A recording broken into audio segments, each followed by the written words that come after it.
Do I sit here? Yep, just take a seat right there.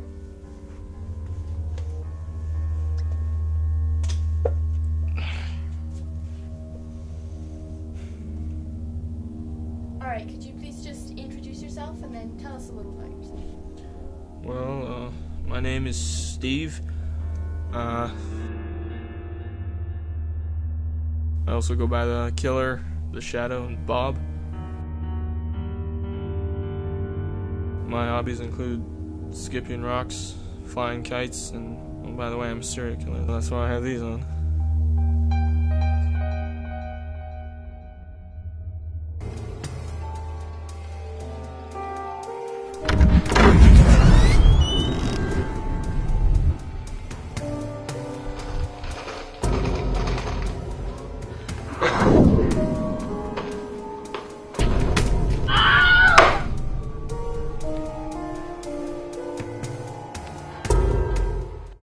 It started out pretty innocently. I was walking home from school one day and just saw a Cheerio on the sidewalk, and I was overcome by a desire to crush it.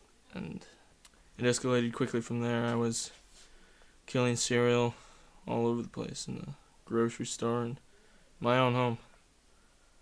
I would bring it home and kill it. Now, some of you might be scratching your heads and wondering, what in the world is going on right now? And the truth of the matter is, nobody really knows. But I can tell you that it all started a few weeks ago with 3 innocent children playing ball in a field by themselves.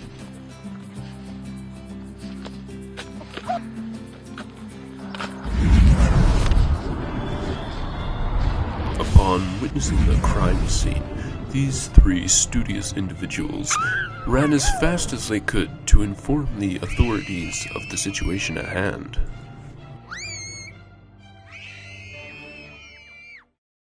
Meanwhile, other parties were having similar problems with a sinister nature. Just tell us what you saw. Alright. I was coming home from work one night and it was really dark. And I just came in and I turned the lights on, and I couldn't believe it. What I saw, it was everywhere. Someone had been in and they killed all the cereal. The babies.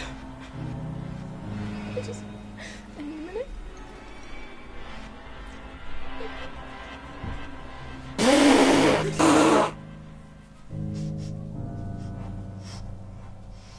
you afraid this is going to happen again? I don't even know anymore. I just don't want it to happen again. So I don't buy cereal anymore.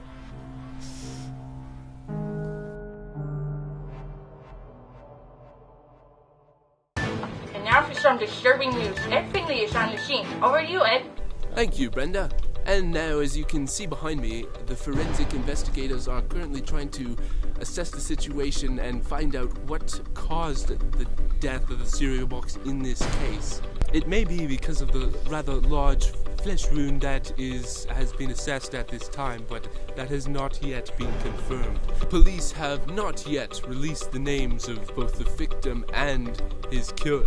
We're now going to turn you over for a few words from the Honorable Sheriff Dingleberry.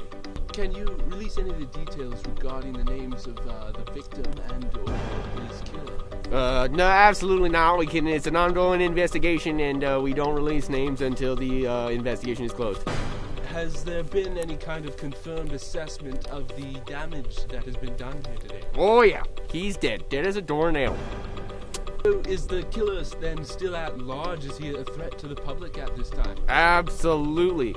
The perpetrator is still at large, and he is still a threat to the community. I would warn the residents of this fine town, do not leave your pets out after dark, or any other thing that you love. Okay, good to know. The following footage you are about to see is of a private interview we had personally with Dr. Rob Murphy, who works at the University of Bogus Embryology and Poltroonery. So, Dr. Murphy, can you explain to us what exactly chemically happens in the brain that would cause a person to behave like this?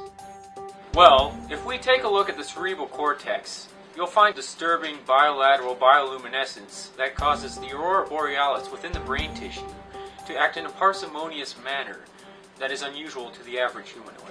Okay, that makes sense. I see.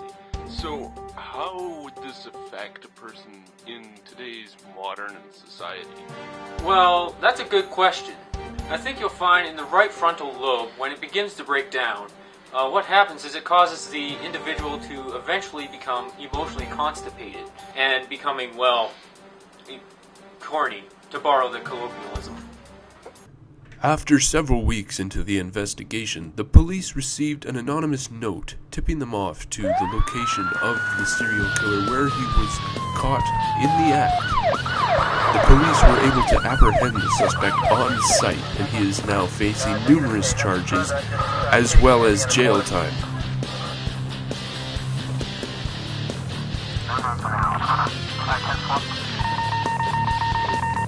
Police, open up! What?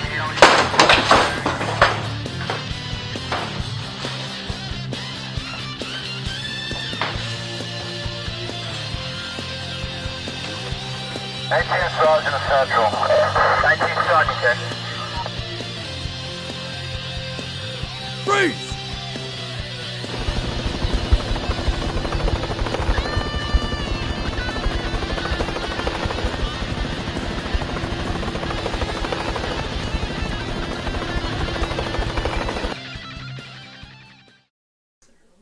Well, I don't feel what I did was wrong necessarily. I have no regrets.